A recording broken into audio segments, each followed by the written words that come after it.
que o Haddad, o Felipe Neto, o Moraes têm em comum? Vocês vão descobrir que eles e muitos outros atores importantes têm muito mais em comum do que você imagina. O último depoimento de Tagliaferro da Vaza Toga ao Congresso Nacional revelou que as plataformas das redes sociais, elas agiram de maneira muito importante, juntamente ao TSE, ao STF, para censurar conteúdos e derrubar perfis das suas próprias redes. Em plena campanha de 22, esse gabinete de Alexandre de Moraes, na base da ameaça, da coação, obrigou que essas plataformas derrubassem perfis, derrubassem conteúdos, porque senão elas simplesmente seriam banidas, completamente banidas. O que, aliás, a gente viu acontecer, né, gente? A gente viu acontecer, inclusive, o X que foi banido aqui nas eleições em 24. Mas isso tudo era feito de maneira completamente ilegal, usando esse gabinete paralelo. Não veio via nenhum tipo de ordem oficial, nada disso. Os contatos com os diretores dessas plataformas eram feitos contatos ali pessoais, né? Via WhatsApp, troca de mensagens ou então reuniões ali. E era então apontado uma rede de pessoas, de perfis que deveriam sofrer a censura. E essas pessoas que contribuíram para isso, muitos deles que eram diretores, inclusive, que tinham cargos importantes dentro da plataforma, depois eles foram recompensados. E hoje eles exercem papéis bastante relevantes nesse governo. É isso que eu vou mostrar aqui para vocês. Você poderia nos fornecer os nomes desses diretores que eram obrigados a derrubar perfis e conteúdo antes mesmo de uma nota oficial, para que a gente possa convidar essas pessoas na CPMI? Eu posso fornecer um envio para vocês por e-mail ou por WhatsApp, porque no momento aqui eu não tenho eles todos aqui. Tudo bem, mas um deles hoje é o secretário executivo do Haddad, né? Que é Para confirmar isso, eu entendi. Um diretor que participou dessa estrutura de censura para derrubar perfis de direita, depois da vitória do candidato deles, conseguiu um cargo no Ministério da Fazenda. Sim, é o Dário Durigan. Dário Durigan. Ah, engraçado. É o próximo nome que eu ia te perguntar. Dário Durigan, que agora está no Ministério da Fazenda, braço direito do Haddad, ajudou a censurar a direita no período da eleição. Super normal isso, pessoal. Super tranquilo. Um dos nomes apontados por Tagliaferro é Dário Durigan, que hoje é o braço direito do ministro Fernando Haddad no comando da nossa economia. Dário Durigan, então, era diretor de políticas públicas do WhatsApp da Meta. Ele trabalhava, então, para essa Big Tech e ajudava a escolher quais as publicações e os perfis que deveriam ser censurados. Vocês já pensaram se isso tivesse acontecido com o Posto Ipiranga, com Paulo Guedes no governo Bolsonaro? Se tivessem descoberto que dentro do ministério estava ali como seu braço direito alguém de uma Big Tech que ajudou a censurar a esquerda nas eleições? Isso seria um escândalo, né? Pois é, mas nada disso que foi falado por Tagliaferro apareceu na nossa imprensa tradicional. Que coisa, né? Que coisa.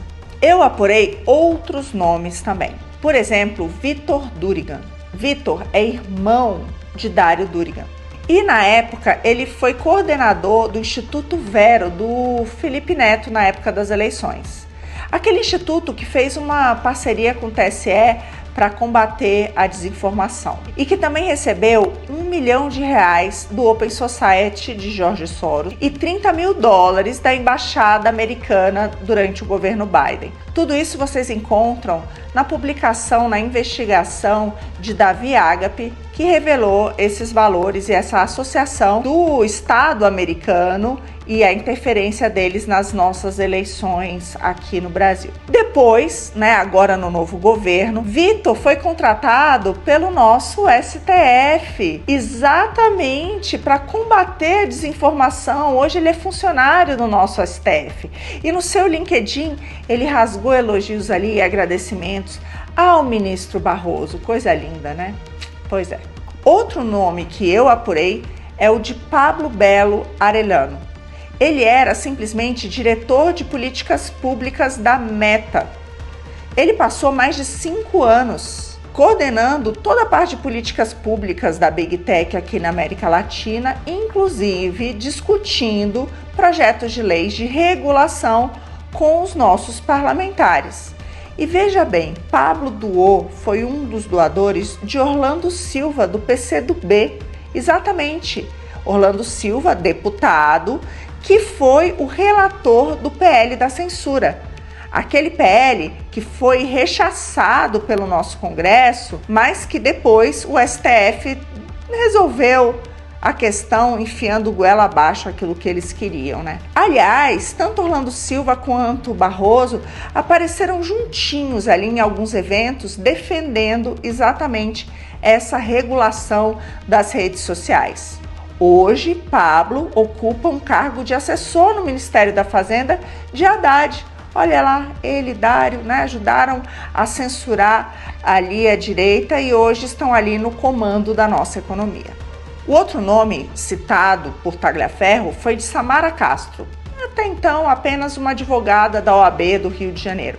Mas segundo ele, ela era uma das pessoas mais ativas nas denúncias de publicações e perfis para Tagliaferro.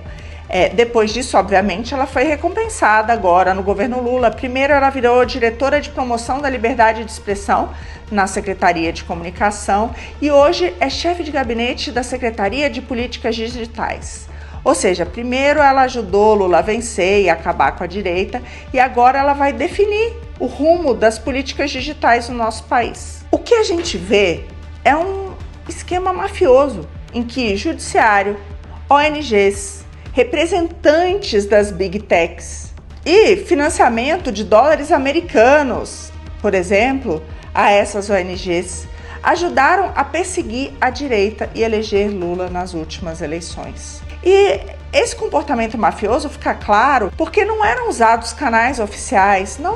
Era tudo feito na base da ameaça, da coação, em conversas informais, em trocas de WhatsApp, por pessoas que não participavam da administração pública, mas depois que passaram a participar, inclusive em cargos chaves. A gente precisa lembrar que o STF agora esse ano derrubou o artigo 19 do Marco Civil da Internet. Então, depois de ver que aquele projeto lá do Orlando Silva de censura simplesmente foi rechaçado pelo nosso legislativo, eles decidiram atuar e garantir que não precisa mais de uma decisão judicial para, por exemplo, banir uma publicação, para banir um perfil. Talvez isso tudo tenha sido feito exatamente para justificar todas as arbitrariedades ilegais que foram cometidas por eles no passado, nas últimas eleições. Isso tudo, em 2022, levou à vitória de Lula. Em 2022, essa estrutura garantiu a vitória de Lula. Em 2023, essa estrutura foi incorporada ao nosso Estado.